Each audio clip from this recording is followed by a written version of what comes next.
Assalamualaikum, hai guys. Jangan lupa nonton video aku ya. Jangan lupa subscribe dan tombol loncengnya. Jangan lupa ditekan ya. Harus ditekan.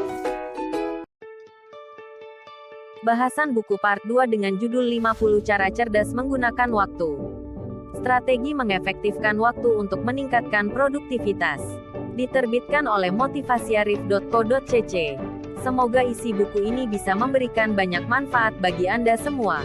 Tentunya setelah mendengarkan dan mempraktekkan 50 cara ini, kita semua akan menjadi orang yang lebih menghargai waktu dan yang pasti lebih produktif lagi karena mampu mengoptimalkan setiap waktu yang ada. Selebihnya saya editor video mohon maaf jika ada kata-kata yang salah dan kurang berkenan di hati. Terima kasih, selamat menikmati. 11. Apakah Anda pernah berpikir untuk melakukan sesuatu yang bermanfaat untuk mengisi waktu yang tercuri dari Anda? Jika Anda mengetahui bahwa Anda akan menunggu ketika janjian dengan seseorang, atau makan siang Anda akan ditunda setengah jam lagi, atau teman yang menjemput Anda terlambat karena macet dan sebagainya, maka Anda perlu menggunakan waktu tersebut untuk membaca buku, menulis rencana dalam buku kecil Anda, atau pekerjaan kecil lainnya yang bermanfaat. Selalu siapkan sesuatu yang bisa dikerjakan untuk mengisi waktu-waktu yang tercuri tersebut. 12.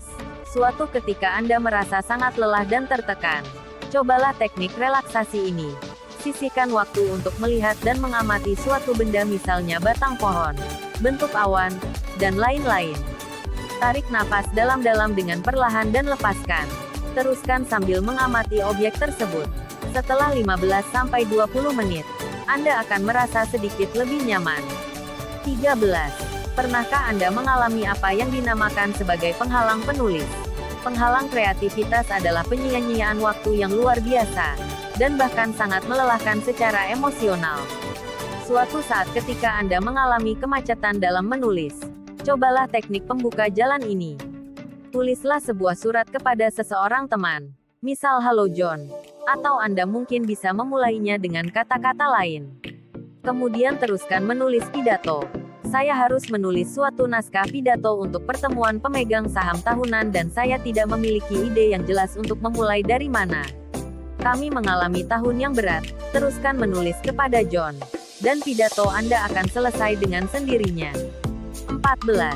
Jika Anda tidak memiliki seseorang yang diberi mandat atau seseorang yang bisa dipercaya, atau Anda adalah orang yang diberi mandat oleh seseorang untuk melakukan tugas-tugasnya, maka Anda harus menjaga jalur komunikasi agar tetap terbuka. Tanyakan kepada atasan Anda, mana tugas yang harus dikerjakan lebih dahulu.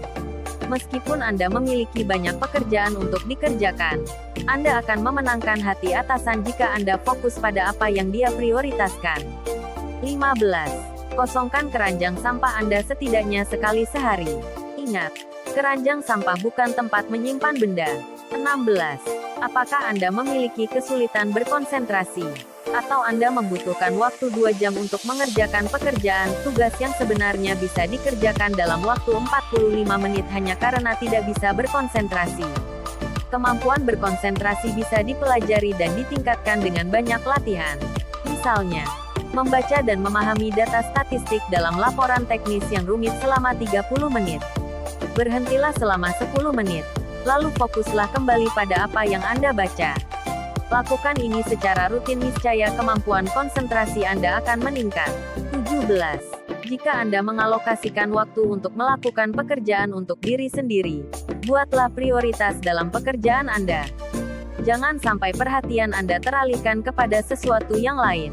Teman saya yang terus bekerja sambil mengasuh anak-anaknya yang masih kecil mengatakan bahwa ia selalu mendahulukan pekerjaan yang menjadi prioritas utama pada setiap harinya.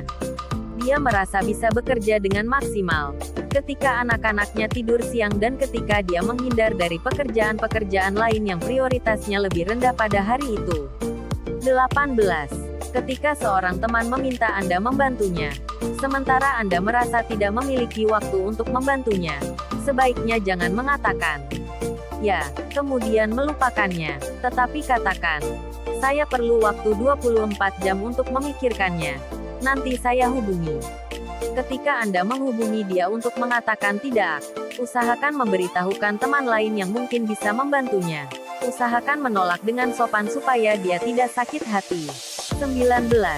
Anda harus bisa memaksimalkan kerugian Anda dengan cara memotong waktu pengerjaan tugas-tugas yang tidak produktif menguntungkan. Ketika Anda merasa telah bekerja sangat keras, membangun hubungan, meyakinkan pelanggan, dan sebagainya, namun hasilnya terlihat tidak menguntungkan, maka berhentilah. Ini saatnya mengubah arah. Akan lebih bijaksana jika Anda menggunakan energi dan waktu untuk melakukan tugas atau pekerjaan lain yang lebih besar. Jangan lupa menentukan batas waktu penyelesaian tugas pekerjaan tersebut. 20. Jika Anda merasa selalu sangat sibuk setiap harinya, maka rencanakan untuk memberi diri Anda waktu 2 hari penuh untuk berlibur sebagai reward atas usaha Anda selama ini. Lihat kalender dan temukan hari libur yang sangat longgar bagi Anda. Lingkari tanggalnya, sehingga kalender menjadi pengingat visual Anda. Pada 2 hari libur itu, bangunlah di pagi hari dan lakukan apapun untuk menyenangkan Anda. Terima kasih sudah menyimak video ini hingga akhir. Jika Anda mempunyai waktu luang kembali, manfaatkanlah waktu tersebut untuk menyimak video berikutnya agar lengkap terulas untuk Anda 50 cara tersebut.